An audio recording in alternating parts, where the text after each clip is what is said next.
নমস্কার বন্ধুরা, সবাই কেমন আছেন? আশা করছি সবাই অনেক ভালো আছেন। আজকের আরও একটি নতুন ব্লগে আপনাদের সবাইকে স্বাগত জানাই।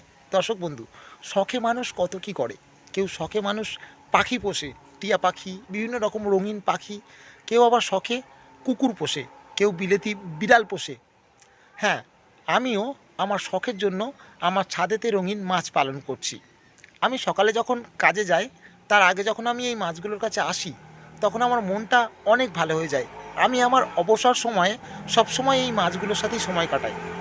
আমার এই রঙিন মাছগুলোর প্রতি একটা আলাদাই আকর্ষণ আছে, একটা আলাদাই ভালোবাসা আছে। আর দিনের শেষে যখন আমি কাজ করে অনেক ক্লান্তি নিয়ে বাড়ি ফিরি, তখন এই মাছগুলোর কাছে এলে কিন্তু আমার সমস্ত ক্লান্তি যেন দূর হয়ে যায়। তো চলুন, আজকের আমার ফিশ ফার্মে আমার মাছগুলো কেমন আছে তাদের আপডেট আপনাদেরকে জানাবো। আর আগে আরও অনেক কথা বলতে থাকবো। চলুন ফিশ ফার্মে যাওয়া যাক। আজকের তো মার্চ মাসের 4 তারিখ পড়ে গেল, তো বেশ ভালোই গরম পড়েছে আজকেরে। তো গরমের জন্য আমি মাটির, এই দেখুন মাটির যে পাত্র, মাটির এটাকে আমাদের এখানে ম্যাচলা বলে। তো এই মাটির ম্যাচলা গরুর জাপ না খাওয়ার জন্য বা বিভিন্ন রকম জল এতে ধরে রাখার জন্য এটা ব্যবহার করা হয়। তো এই মাটির পাত্রে আমি মাছ রেখেছি, কারণ মাটির পাত্রে মাছ রাখলে জলটা সহজে গরম হয় না, জলটা অনেক শীতল থাকে। জলটা যথেষ্ট শীতল আছে, অথচ ছাদের উপরে খুব কড়া রোদ পড়েছিল। আমি শুধুমাত্র এই থার্মোকলের যে ঢাকনাটা দিয়ে আমি ঢাকা দিয়ে রেখেছিলাম, যার ফলে জল খুব ঠান্ডা আছে। আর দেখুন মাছগুলো কত সুন্দর খেলা করছে। তো সমস্ত মাছের মাছলাগুলো আমি ঢাকনাগুলো খুলে দেব। দেখুন এতেও মাছগুলো নিচে খুব সুন্দর খেলা করছে। আর এতে আছে আমার সেই মাছের বাচ্চাগুলো। এইটারও ঢাকনা আমি খুলে দেব। তো দেখুন বাচ্চাগুলো সব কি সুন্দর খেলা করছে। বন্ধুরা, আরও একটা সুখবর হলো, আমার এই ফিমেল মাছ দুটো লোড আছে। হয়তো এরা 2-1 দিনের মধ্যেই বাচ্চা দিয়ে দেবে, তাই এদেরকে আমি এরকম চুবড়িতে করে সেপারেট করেছি। মানে এর মধ্যে যদি এরা বাচ্চা দেয়, তাহলে এই বাচ্চাগুলো এই চুবড়ির মধ্যে যে ফুটোগুলো আছে, এই ফুটো দিয়ে কী হবে, ট্যাঙ্কের বাইরে বার হয়ে যাবে। তাহলে ওই মা মাছগুলো তাদের বাচ্চাগুলোকে খেতে পারবে না, যার ফলে কী হবে, আমি বাচ্চার সংখ্যাটা বেশি পাবো। তাই জন্য কিন্তু আমি এটা সেপারেট করে দিয়েছি ওই মাগুলোকে। আর এটা অবশ্যই আমি ইউটিউব থেকে শিখেছি, আর এতে আমার লাভও হয়েছে। তাই জন্যই কিন্তু আমি এত সংখ্যায় ওই মাছগুলো থেকে বাচ্চাটা পেয়েছি। ওই দুটো মাছ থেকে কিন্তু আমি এই সমস্ত বাচ্চাগুলো পেয়েছি। আশা করছি 2-3 দিনের মধ্যেই আমি এই দুটো ফিমেল মাছ থেকেও অনেক বাচ্চা পাবো। আর এই ফিমেল মাছ দুটোকে এরকম আলাদা করে রাখার কারণ হচ্ছে, এরা তো সবে বাচ্চা দিয়েছে, তাই এখন এদেরকে 8-10 দিন রেস্টের দরকার।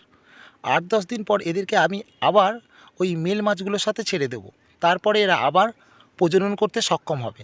নাহলে এখনই যদি আমি ওই মেল মাছগুলোর কাছে এদেরকে ছেড়ে দিই, তাহলে ওই মেল মাছগুলো কিন্তু এদেরকে তাড়া করবে, এদের সাথে চেস করবে, যার ফলে কিন্তু এই মাছগুলো ট্রেসে এসে মারা যেতে পারে। তাই আমি মোটেও এরকমটা করব না। তাই এদেরকে আমি এখানেই এখনও 1 সপ্তাহ রেস্টে রাখবো। তারপরে কিন্তু আমি এই যে বাটারফ্লাইয়ের মেল মাছগুলো এখানে আছে, তো এই মেল মাছগুলোর সাথে ওদেরকে ছেড়ে দেবো।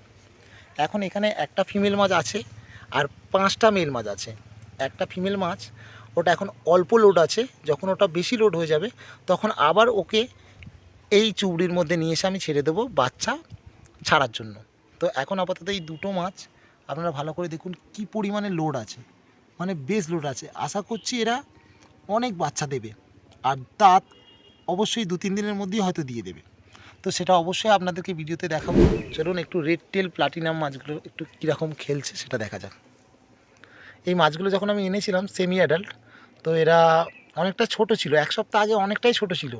জানি না আমার এই ওয়েদারে এসে এরা হয়তো অনেক উপকৃত হয়েছে বা এদের ভালো লাগছে।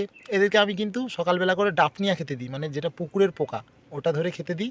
আর দিনে সারাদিনে তেমন কিছু খেতে দিই না, মাঝে মাঝে মনে হলে আমি এদেরকে একটু অপটিমাম ভিজিয়ে মানে নরম করে এদেরকে দিই। তাছাড়া এদেরকে আমি তেমন কোনো খাবার দিই না, প্রত্যেকটা মাছকেই। দেখুন এই কদিনের মধ্যে আমার রেড টেল প্লাটিনামগুলো কতটা বড় হয়ে গিয়েছে আর কত সুন্দর লাগছে। তো এর জন্য অবশ্যই যে আমাকে এই রেড টেল প্লাটিনাম মাছ দিয়েছে সোম ভাই, তাকে আমি অনেক থ্যাংক ইউ বলবো। তার জন্যই কিন্তু আমি এই মাছটা পেয়েছি। এরকম কোয়ালিটির মাছ কিন্তু আমি না হলে মার্কেট থেকে পেতাম না, তাকে অবশ্যই আমি ধন্যবাদ জানাই।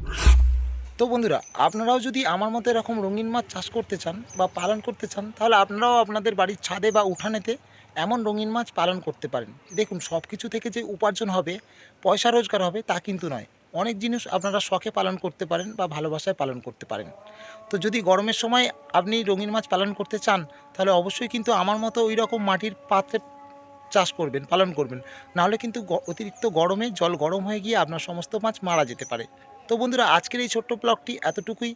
ফিরে আসবো আবার একটি নতুন ভিডিও নিয়ে। ততক্ষণের জন্য সবাই সুস্থ থাকবেন, ভালো থাকবেন। ধন্যবাদ।